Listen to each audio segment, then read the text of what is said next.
नमस्कार, मैं हूं क्रिश कुमार। आप देख रहे हैं पहली किरण लाइव। खिसराय पुलिस ने नगर थाना क्षेत्र के मंसूर चक मोहल्ले में चोरी की बड़ी वारदात का खुलासा किया है। एएसपी रोशन कुमार की अगुवाई में गठित एसआईटी के गिरोह ने मास्टरमाइंड जो बीएसएफ का भगोड़ा सिपाही है उसके साथ 6 नाबालिग चोर को गिरफ्तार किया है।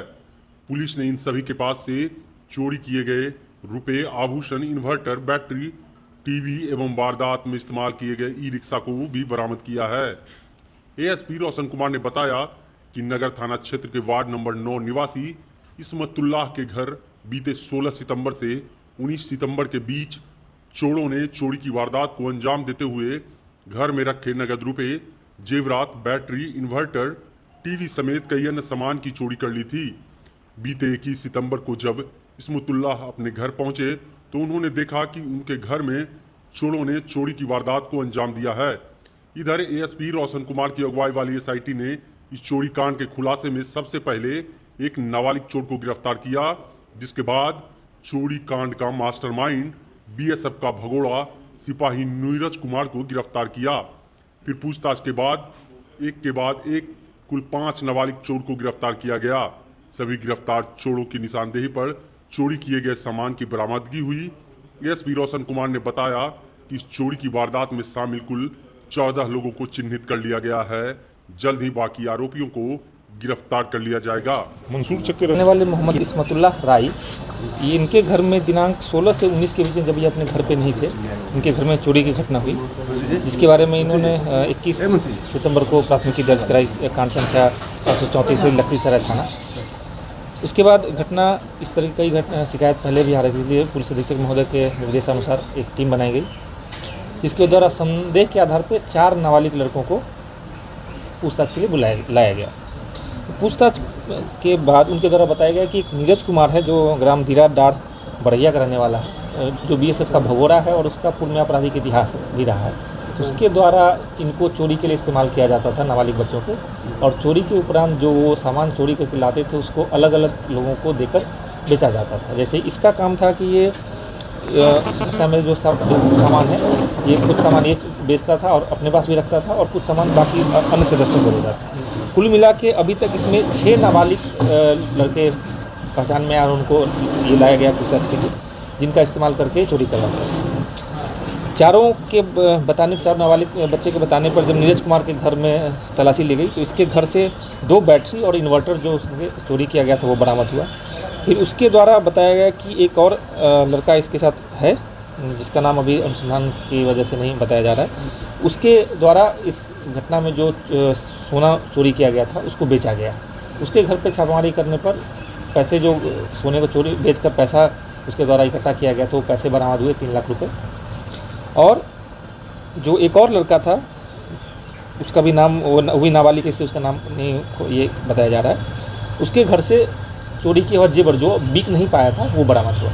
इस घटना में एक और नाबालिग की गिरफ्तारी की गई, को लाया गया, जिसके द्वारा टोटो इस्तेमाल किया गया था चोरी के सामान को निकाल के ले जाने में, क्योंकि कुछ भारी सामान था इसलिए उसका टोटो इस्तेमाल किया गया। और इसमें जो कुछ बर्तन भी चोरी हुए थे, बर्तन जिसने खरीदा है उसकी पहचान की जा रही है, उस संबंध में सूचना हमारे पास है।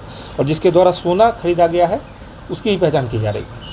और एक और बड़ी दरगाह के भी इसमें और 2 लड़के का नाम आया है, जो संभवतः बालिग हैं, जो इस घटना में कुल मिला के अभी तक इसमें 11 लोगों की पहचान की गई है, जिसमें एक नीरज कुमार जो मुख्य रूप से, जिसकी मुख्य भूमिका है कि लोगों को इकट्ठा करना, सामान चोरी करना, उनमें नाबालिगों को उसका हिस्सा देना, सामान को अलग अलग जगह पर, बर्तन को अलग जगह बेचना, इलेक्ट्रॉनिक सामान को अलग जगह बेचना, सोने के आभूषण को अलग जगह बेचना और कुछ सामान अपने पास भी रखने।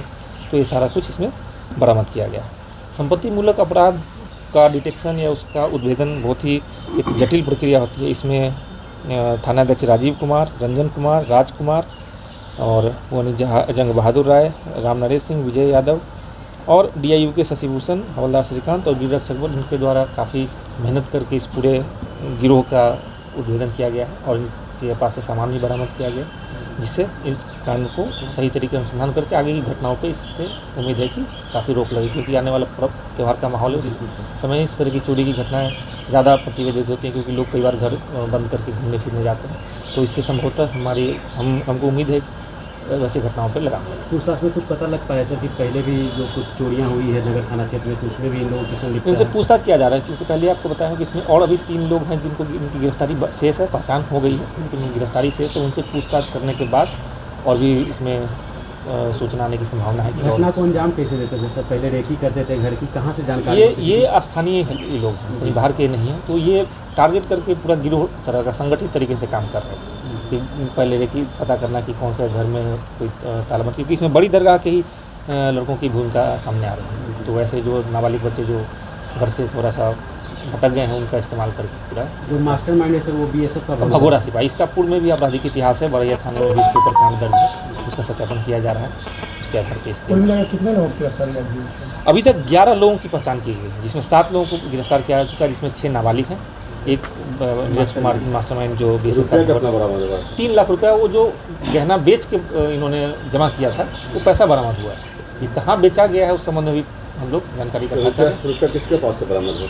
रुपया इस नीरज के शमशाद घर से जो फरार हो गया पुलिस को देख के, उसके घर से बरा, जिसने पूरे सोना को बेचने में महत्वपूर्ण भूमिका निभाई। आपको पहले बता चुके हैं कि इसमें 3 चीज़ है, एक है जो बर्तन बेचता था, एक है जो सोना बेचता था, एक है जो टोटो इस्तेमाल करता था, और कुछ इसके कुछ सामान इसके घर से नीरज के घर से बरामद हुआ। सबका भूमिका अलग अलग था? हाँ, सबका भूमिका अलग अलग था। कुछ लोग चोरी करते थे, कुछ लोग सामान को ठिकाने लगाते थे और कुछ लोग इसका प्लानिंग बनाते थे।